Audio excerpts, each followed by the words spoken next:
Hi. I'm so excited you're here to join me today. I want to talk to you about nurturing hope and joy, especially for those of us on the vegan path when we're going through challenging times. I'm Angela Crawford, and I'm a psychologist and a vegan educator and author of The Vegan Transformation. And one of the things that's come up for me personally, as well as with the people that I have interviewed for my book and the people who take classes that I teach, is how do we stay resilient and hopeful when there are challenges that we face socially and emotionally on our vegan path?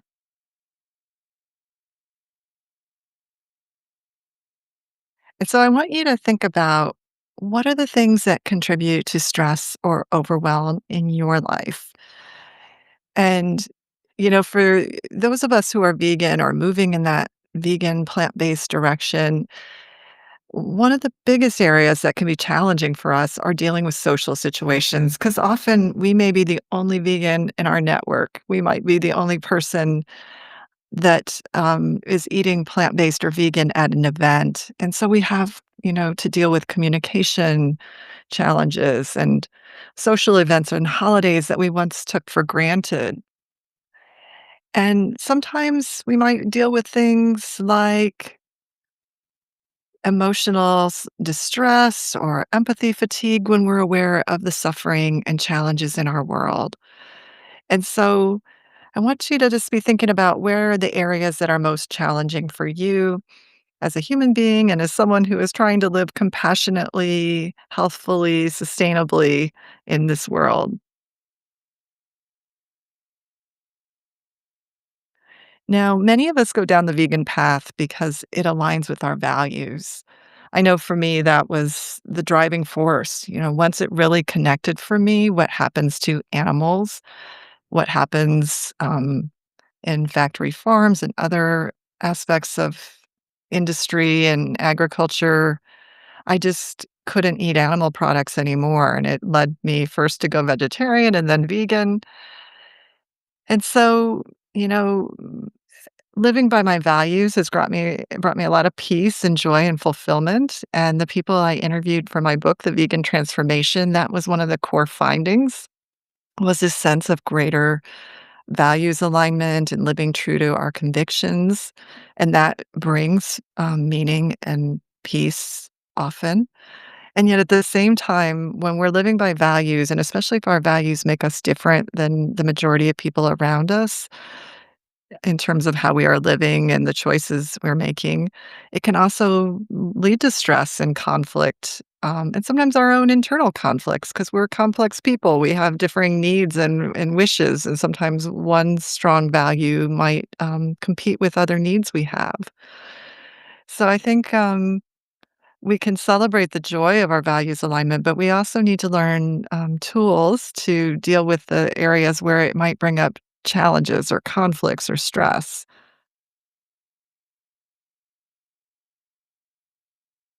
So I'm going to talk about 5 core principles, or maybe 6, that can be key to how we can find hope and joy and also just, sustainability on our vegan plant-powered journey. And each of these could certainly be a topic in and of itself. So, I'll probably cover many of these in future videos in more depth, but today I want to give an overview of some key ideas that you can take away and immediately implement some of these. So, first of all, is connecting with your why. We all have a reason that leads us to explore the plant-based or vegan path.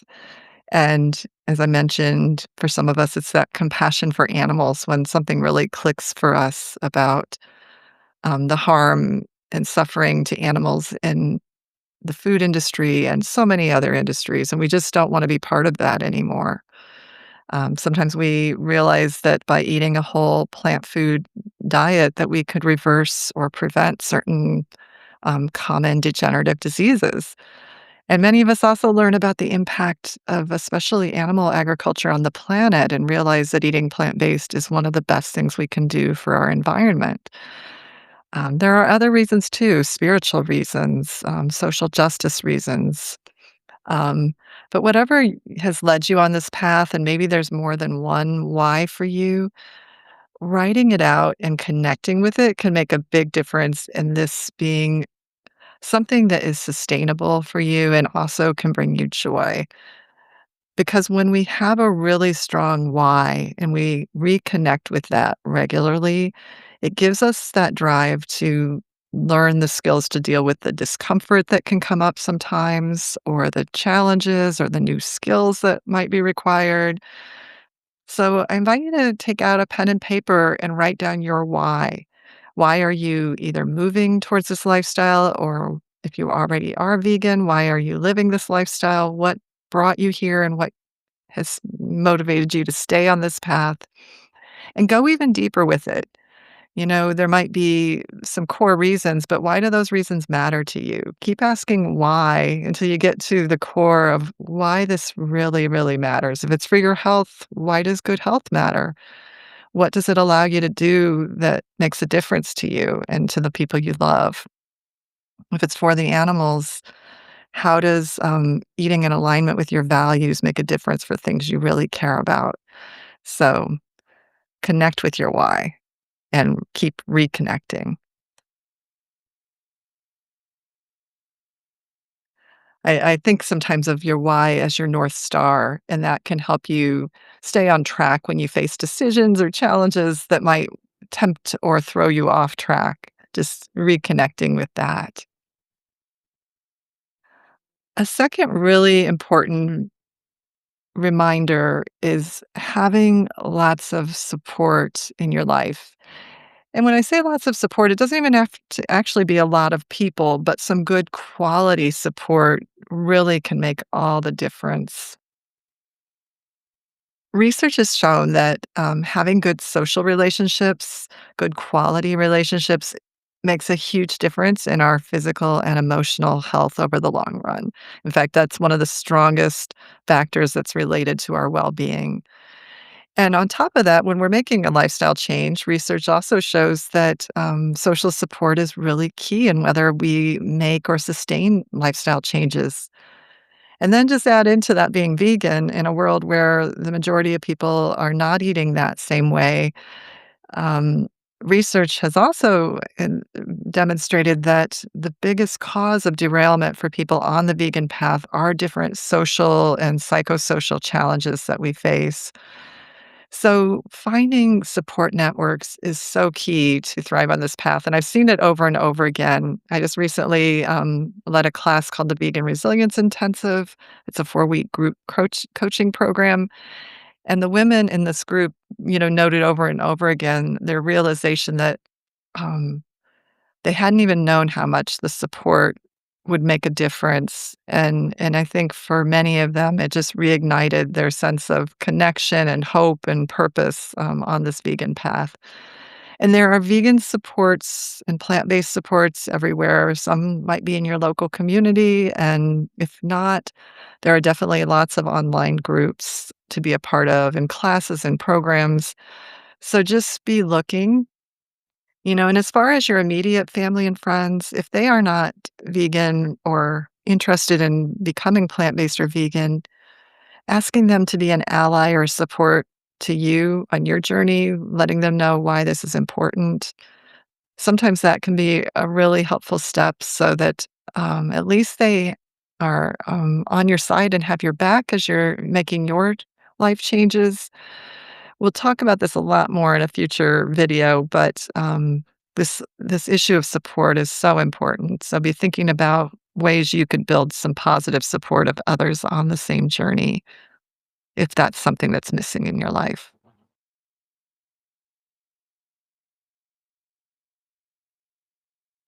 Mindset, that's the next one. So this is so important. How we talk to ourselves, how we think, the words we use, what we feed ourselves mentally, in terms of news or reading material or videos. All these things are so important. You need to think about where do you have power and control and where do you not. A lot of us spend a lot of time trying to control things that are not under our control, like other people's choices or actions or what's happening in the larger world. And that's not to say we shouldn't advocate for things we care about or if you feel called to be an activist. But in terms of your everyday life, what you really have control over are your own choices and your own learning and your own thoughts. And so this is where we can re-empower ourselves to learn emotional regulation techniques that help calm our nervous system, to be mindful of the things we read and watch and look for things that actually bring us some uplift or inspiration. And one tool that can be helpful in the moment when you feel yourself kind of going on a downward spiral is stop, breathe, reflect, choose. And so it's just a quick thing you can do in the moment where you recognize you're on sort of a negative emotional spiral. You take a mental time out. If you can get away from the situation for a moment or so, that's great. But think stop, picture a stop sign if that helps. Then breathe.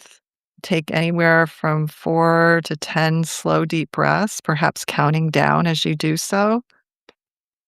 And then reflect, and what are my thoughts right now? How am I talking to myself? And is this helpful? If it's not, you can make a new choice. You could go do something that helps take care of yourself for a moment, could connect with a good friend. You could take a walk in nature. And then when you are feeling more level, you can make a choice of how to handle the situation that works better for you and for what you're really wanting to create.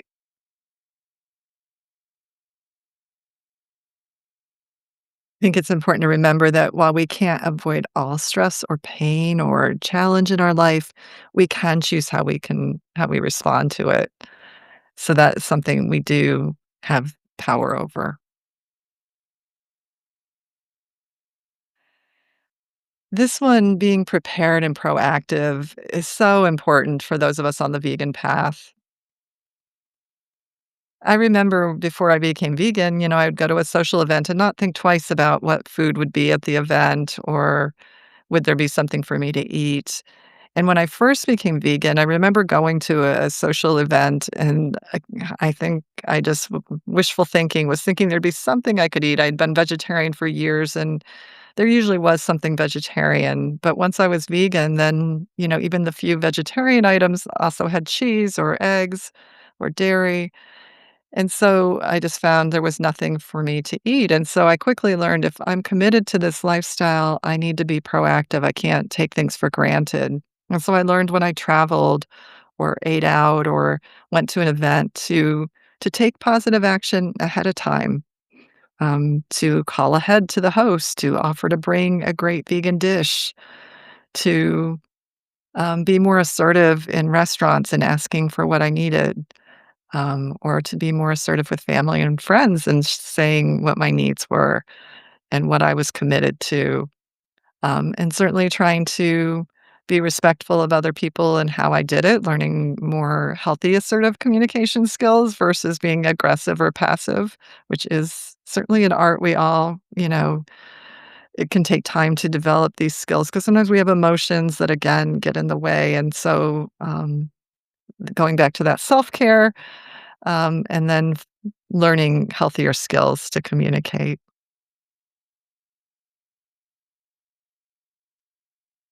And along those same lines, I think as vegans, it's really important to learn to include yourself in your circle of compassion. Many of us go on this path because we are compassionate. We do want to lessen suffering in the world.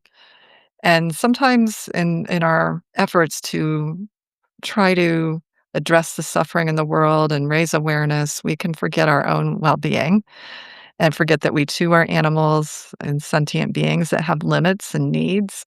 And so to be sustainable on this path and to find joy in it and also maybe have a greater influence ultimately, your own self care matters. And, you know, recognizing the limits of what you can do. This came up again and again in interviews I've done with vegans, for my book and for classes and programs I've been part of. Just those that learned finally to include themselves in their circle of care found more joy and sustainability and probably ultimately more impact as well. And so self-care can include things like holistic health and well-being, you know, eating lots of whole plant foods that actually nourish your nervous system and your gut microbiome, getting the exercise and movement you need, things like mindfulness and meditation and other kind of calming and self-regulation strategies for your emotions. Positive activities that actually bring you joy, time in nature, remembering why all this matters to you, your spiritual path and nurturing that, having healthy social connections, and also realizing we all need a sense of purpose and living in ways that help us connect with our purpose. Last of all, celebrate the positives. As human beings, we are kind of geared to notice what is negative or lacking or not working, and certainly the news and the messaging we get around us can feed right into that. So there are positives happening though, and sometimes we just really have to seek them out. So first of all, think about how has living or moving towards a vegan lifestyle brought positives for you personally? The people I've interviewed for my book and had conversations with, many of us have found greater values alignment, peace, fulfillment, meaning, purpose, connection with nature. So look for those, and sometimes physical healing as well. So look for those changes that you might have experienced personally. And also, how has your positive lifestyle choices and your compassionate living rippled out to affect the world around you? Each of us that choose to eat vegan, there's a strong positive effect on the environment from that choice and also, of course, on animals. So celebrate the positive ripples of your choices. And then also look for positives that others are doing in the world around you. You know, the beauty of this world, your connection with other people who are seeking to create more joy and positivity and healing in our world. Look for those, listen to podcasts or videos that support, you know, ways that, you know, we are working towards a healthier, kinder world. And also just things that bring humor and laughter and joy, because those are really important too. So I want to just invite you to think about which of these really stuck with you and share it in the chat. Maybe some of these are ones you recognize you need to implement more fully in your own life. And if you want to go deeper with ways that you can nurture your emotional well being on the vegan path, my book, The Vegan Transformation, dives into different pillars of transformation. And also, each month on my YouTube channel, I cover a chapter from the book. So keep an eye out for my live monthly book club. In addition, if you want some immediate tools, I have a free vegan emotional resilience toolkit you can download. Just use the QR code here, or the link will be in the description below as well. And for anyone that wants to go deeper, I do have a 4-week group coaching program, the Vegan Resilience Intensive for people who are vegans wanting to thrive emotionally and socially on the vegan path. And my next cohort of this starts in September. And again, here's the QR code, plus I'll have a link in the description below. So I invite you to think about, what are you taking away from today's conversation? What's a step that you want to strengthen or implement in your own life? And I just thank each of you for all you are doing to create a kinder, healthier, more compassionate life and world. Thanks. And until next time.